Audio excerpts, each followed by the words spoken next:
Assalaamu alaikum. Maqaa garee shahaadaatiin yuutuubiin hedduun banamanii jiru. Yuutuubiin garee shahaadaa inni dhugaan youtube.com/@isamuraa.org jechuun nu argachuu dandeessu. eegaltu qophooftanii ايوه قال بسم الله. بسم الله الرحمن الرحيم. الحمد لله والصلاة والسلام على رسول الله وعلى آله وصحبه ومن والاه. ما بعد، اللهم وفقنا لما تحب وترضى وخذ بناصيتنا إلى رضاك. اللهم إني أتبرأ من حولي وقوتي وألجأ إلى حولك وقوتك ولا حول ولا قوة إلا بك. جلك برتي وانتوتا إني جري كان أني تبسو نوجه مرشور في واني رت مرشور في نبي محمد عليه الصلاة والسلام إرجما رجاتمو باولوس تويو سلاك إرجما تفرتمو كبا كنجرود كم تلقى برسيسه. إنما سجنتا فودي توام مال قدي باولوس مال برسيسه تيجي. باولوس مال برسيسه ولدا كيس برسيف تمال يسيب برسيف توا مرينا دفتة تبسو. باولوس ما برسيسه ميتي نبي يوم ما إسا يوكان أمو إرجمو ما إسا أمريكاني سوراسي تواني دفتة. باولوس إرجع إسا كيس مال دبته مال برسيسه كنجر أمو إسا كانوا دبسو بربانن. No, gara yari kiti devi. Eka. Out of context, no, usas. Daiga berbeda, daba fi. Out of context kun. Comparison ini dekat gorar. Comparison ini dekat gorar jeranne. Paulos itu nese. Marsal mafar. Beso ifamu wajin najidun seni najidun seni. No. Out of context in banka. Out of context in banka. Daika kiyarret afan taka dubbachun dan nesu beso ifamu wajin. Afan taka dubbachun dan nesu ifamu wajin. Ani wana siyete kana ratti yada kende ke ergasan itibufa. Okay. Tole, itu fufa. Sadarat daika kuda kudi sekendi sodoma nanu sadaka. Devi ambarra jalka barra Gutu fudadha. Irra deeba gutu fudadha rakkinan qabu. Ayya bismillah. Najiddun senin ifamu wajin. Tokkoffaa irratti waan inni irraa haasa'uu dhufe Phaawulos ergaa isaa keessa maal barreesse? Namoonni haasa'uu dhufe ergamummaa Phaawulos maal mirkaneessina? Nabiyyiin Muhammad ergamummaa isaanii maal mirkaneessina? Phaawulosin ammoo ergamummaa isaanii maal mirkaneessina? Sababni isaadha kakuumoo fi macaafni jedhamee kiristaana bira jiru kuni irra caalaan isaa ka Phaawulos ofii isaatii barsiisedha. Irra caalaan isaa jechuudha. Yaada isaa irratti gad dhaabatee jechuudha. Bismillah. Eeywa yaada isaa irratti gad dhaabatee jechuudha. Yoo sagaleen kiyya Adarab sagaleen haa dhaabaa yeroo wanna jedhu namarratti natti bilbila. Yoo sagaleen kiyya jiraate. Sagaleen kiyya hin jiraa?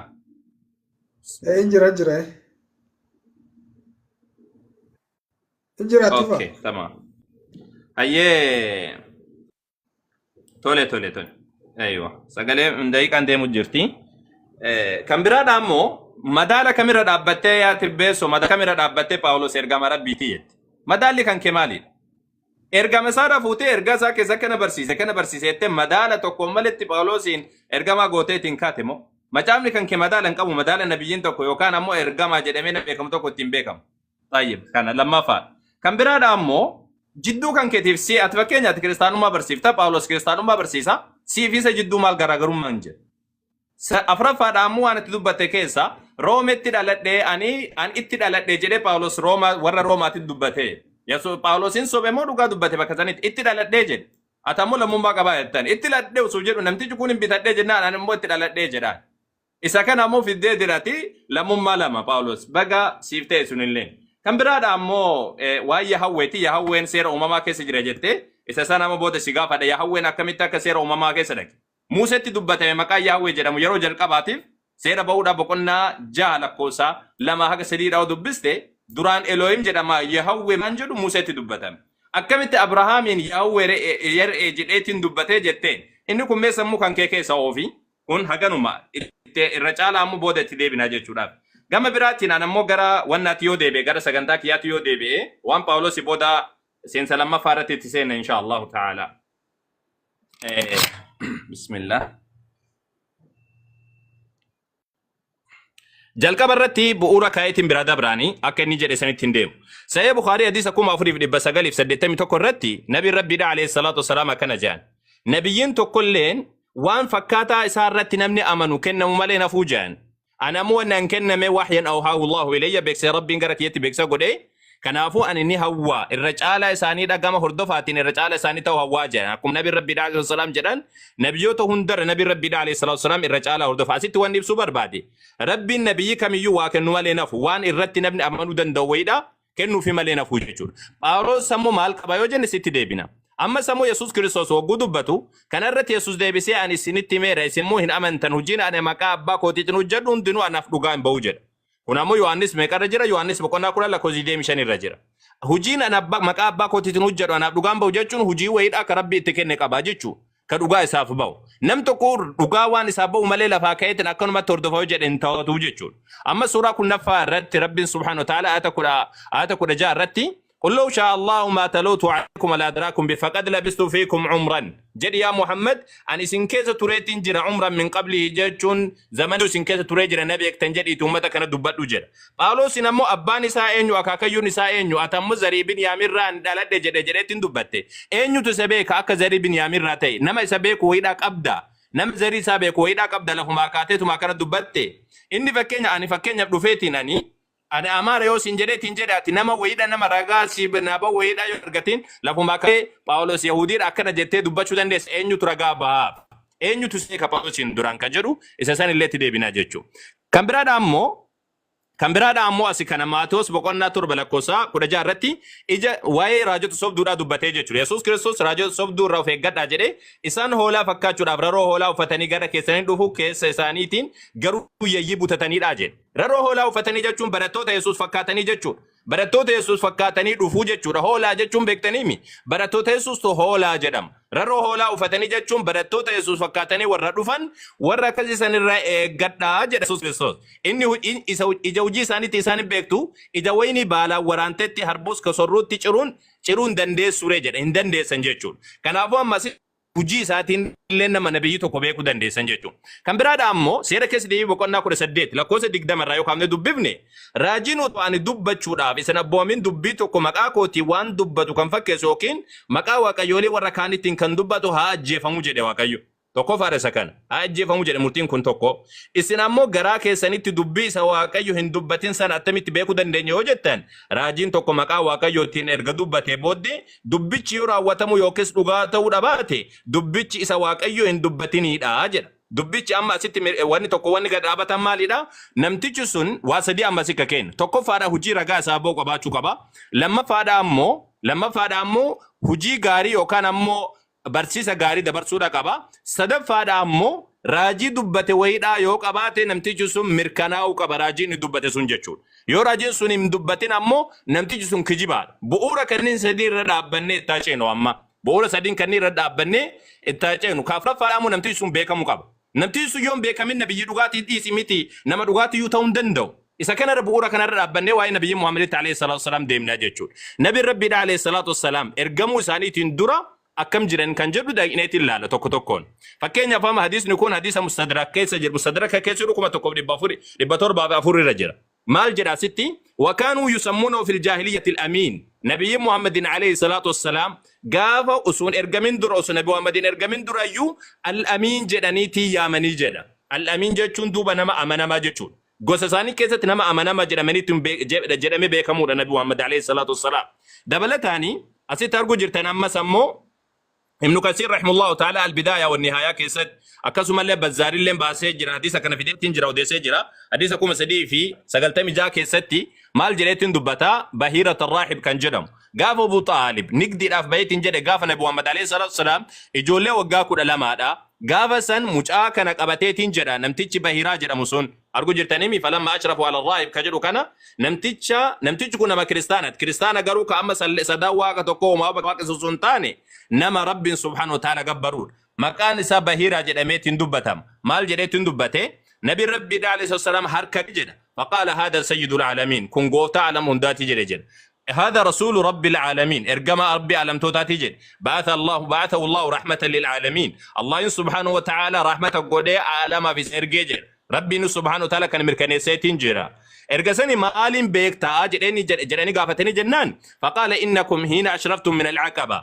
وقويسين الشجارة سنكيسة قد روفتن جري مآلين بيك تنان وقويسين جارة سنكيسة قد روفتن لم يبقى شجرة ولا حجر إلا خر ساجدا وني دكا جدمو في وني موكا جدمو تقولين قد جدوا في مالين أفريس أرجو تنجر تملي ولا يسجدون إلا نبي أفملين سجودا نيجل دبلتان وإني أعرفه بخاتم النبوة أسفل من غضروف كتفه جل أما سمو نبي ربي نبيين آخر زمان أعرفه ملتوك أبا wanna mallattoo qaba duuba kanarraan yookaan ceekuu isaarratti gatiitti isaarratti mallattoo qaba isa beekaa jedheetiin dubbatee jechuudha. Kan biraadha ammoo amma hadiisa muslim hadiisa 162 irratti nabi rabbiidha alayhi salaatu wassalaam osoo daa'imummaa isaaniitti osoo daa'imman wajjin taphatu jiran Jibriil alayhi salaam itti dhufe ataa'u Jibriil itti dhufe fa'aakadahu fasaraahu dabi isa san kuffiseetiin erga san ammoo qalbii isaadha yookaan qoma isaadha baase san boodaan ammoo qoma isaadha yookaan ammoo onnee isaadha keessaa baasee onnee san keessa qalbii baasee erga san ammoo dhiqee itti deebise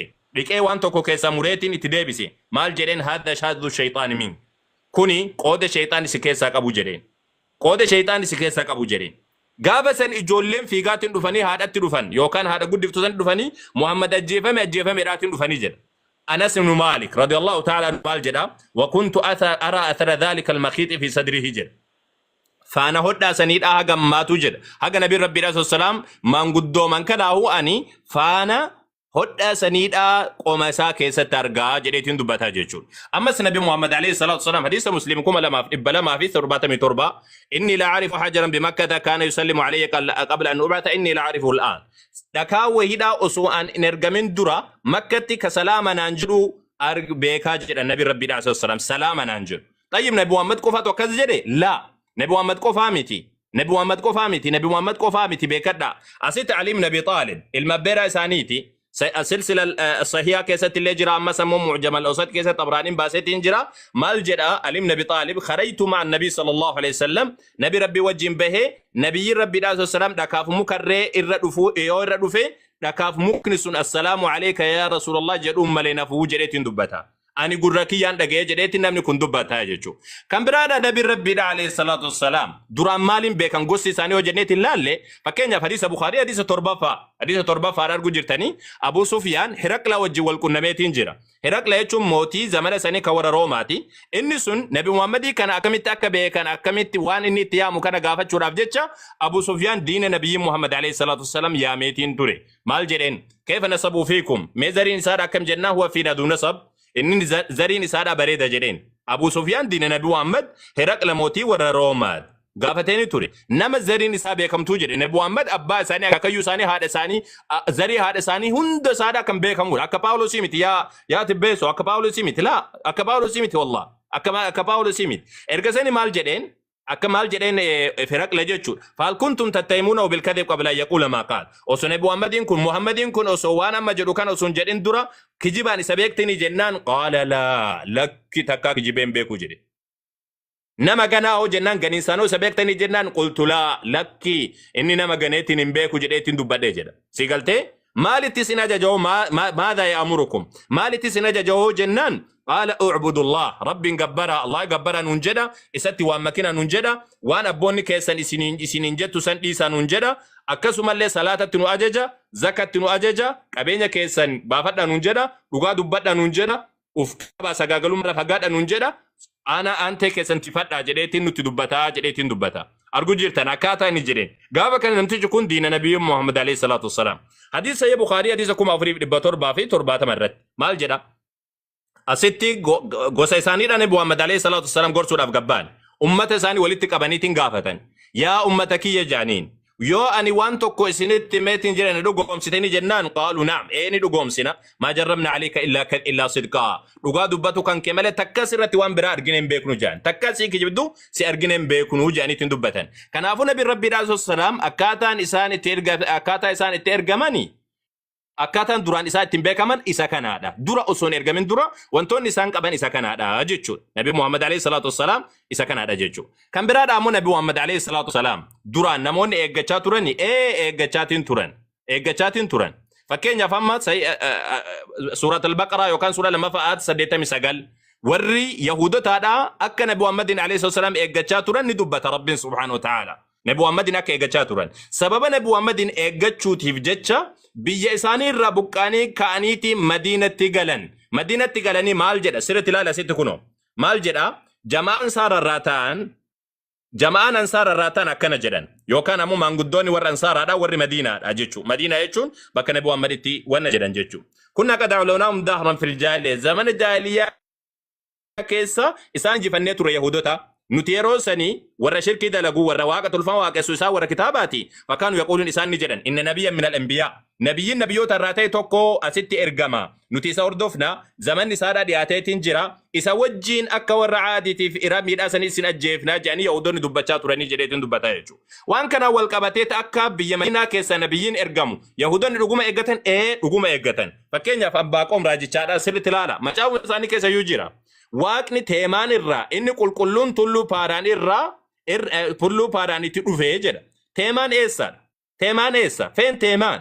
Teemaan biyyi jedhamtu eessa? Bar Madiinaadha yaa abbo. Madiinaadha bar Madiinaa jechuun bakka Nabi Muhammad alayhi salaam itti baqatanii itti galansan. Inni qulqulluun tulluu paaraan. Tulluun paaraan eessa? Tulluun paaraan bakka Nabi Muhammad alayhi salaam itti dhalatan bakka Ismaa'il alayhi salaam keessa galansan.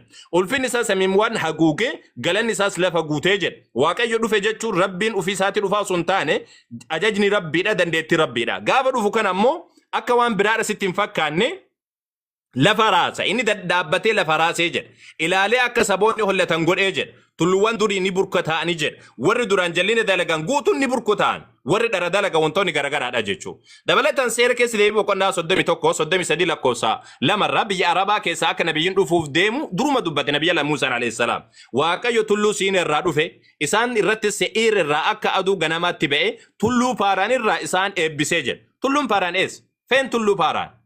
Paaraan bakka lama jirti akka macaafaatti takka Falastiin jirti takka ammoo bakka Ismaa'il itti galeetiin ture san. Tulluu kan qabdu garuu Ismaa'il itti galeessamne ta Falastiin sun paaraan sun lafa duwwaa lafa badheeti si galtee tulluu paaraan irraa isa eebbisee jedha. Inni qulqulloota isaa kumaatamaa wajjin dhufee jedha. Qulqulloonni kumaatamni kun eessa jiran? King James Virginia keessatti kuma 10 wajjin dhufee jedha. Nabi Muhammad alayhi salatu wassalaam gaafa Makkaa galan ibsa. Isa kana inshallah itti deebinamee biiznillah tabaaraka wa ta'ala inni دعيتنا سوايا